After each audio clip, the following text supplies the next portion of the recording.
What's going on, folks? Rick here. I'm back with another video, and I'm here to do some case reviews that I purchased through Samsung for my Note 20 Ultra 5G. I did pre-order these with the Note 20 Ultra 5G. It's really a bit of a tongue twister to keep repeating that, but anyway, I did pre-order these cases. They can get a bit expensive on the Samsung website, so if you're pre-ordering the device and you're getting the 150 to 200 and you don't need the new earbuds and you're just looking for a couple of cases, I would say pull the trigger.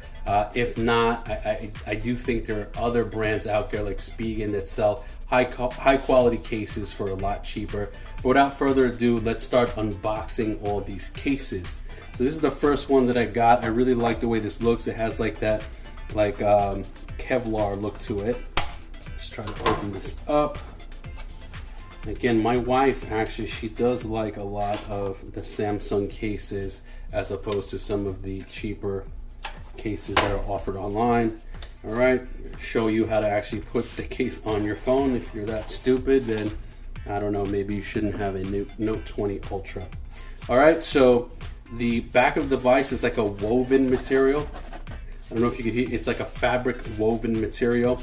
And inside on the back, it's just a hard plastic. So let's throw this in the case. Okay, from a looks perspective, I actually like this on the white with the silver camera accent, the silver cutout. It does match the device quite well. I do like it a lot. Let's take a look at all the cutouts here and see how they feel. Over here you have a softer rubber here for the volume rocker and the power button. Something that I like about the Spigen case, not to make this a comparison, but the plastic here was a lot more raised and recessed, so you can really feel what you're hitting. Over here, it's not recessed enough that I would know that I'm not hitting the volume rocker or the power button. It's just, it's very subtle, but again, the buttons do click very easily in case you do like that about your case. On the bottom here, I always like to look at the cutouts, make sure everything lines up properly. And over here, the cutout for the microphone, the USB-C. Okay, the USB-C cutout is large enough to put pretty much any charger in here, even if you're not using a proprietary Samsung charger. Cutout for the speaker grill, everything looks like it's in place. And then a cutout for your S Pen silo. Okay, so it goes in and out fairly easily. I would wish that this silo would be a little bit bigger. It is bigger on the Spigen case, so in case you have bigger fingers, it's not as hard to get in, but I am able to click it in and out fairly easily for that matter. So let's move on to the next case. So this next case is a little bit more of my style. I like to usually go with a clear TPU case so I could really highlight and show off the phone. So this is something that I purchased for myself that I wanted to use on the phone if I'm not going to go with my Spigen case. So let's take this last case off. Okay, let's slap this in here.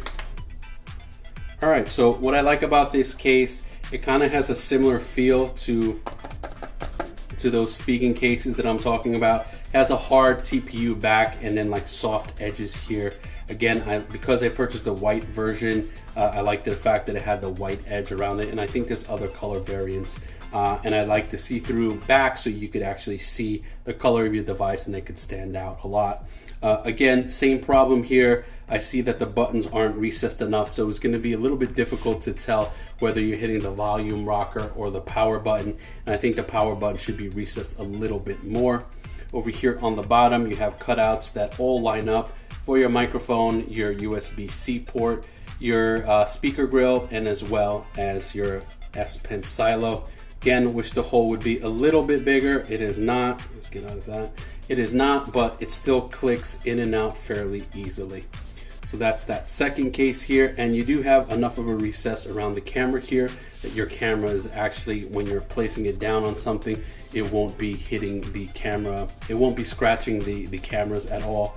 That recess is pronounced enough that it'll take the brunt of most nicks and bruises. As well as the front of the device, you have a recess here and a recess on the bottom.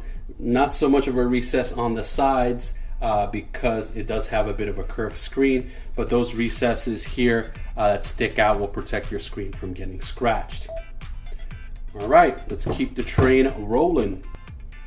So these cases here are more for my wife. My wife is more simplistic in that sense with her cases. She doesn't like anything super flashy.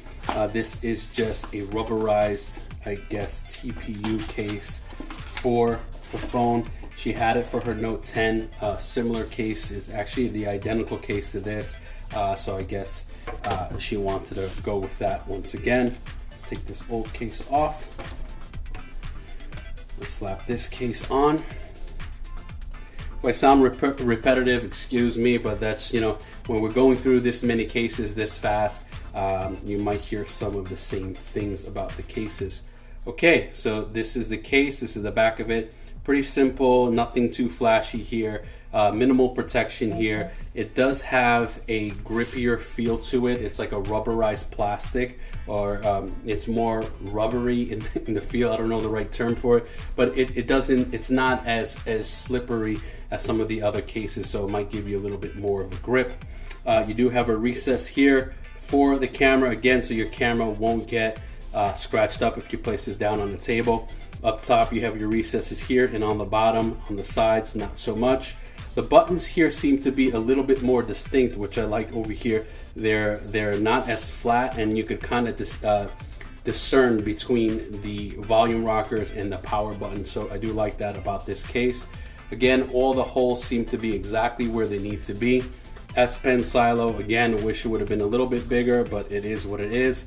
But for a minimalist type of case, you just want something basic to rock on your phone, this is a good purchase to go with. I think this is the cheapest one that they had on their site for about 20 bucks. All right, let's finish this off with this final case here. This is a pink case. Again, this is for my wife. Not that there's anything wrong with a man rocking a pink case, but for me, it's just not my style. So let's take this off. This is pretty much identical to the last case I reviewed, so I'll go through this fairly quick. All right, so you have your pink case here. All right, not my thing here with the silver cutout. It might look better with the bronze phone.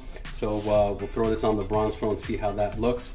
But again, since we're at the front of the device, you have the lip over here on the top and the bottom to prevent your screen from getting scratched.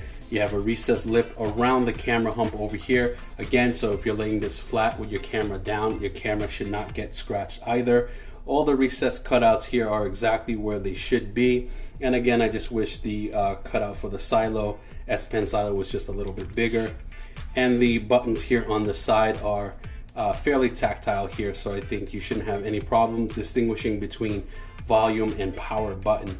But all in all, this is a fairly basic case on Samsung's website for about 20 bucks. If you guys have any questions about any of the cases that I just went through, or any ideas or any questions for the channel, just leave it in the comment section below, and I'll see you guys in the next video.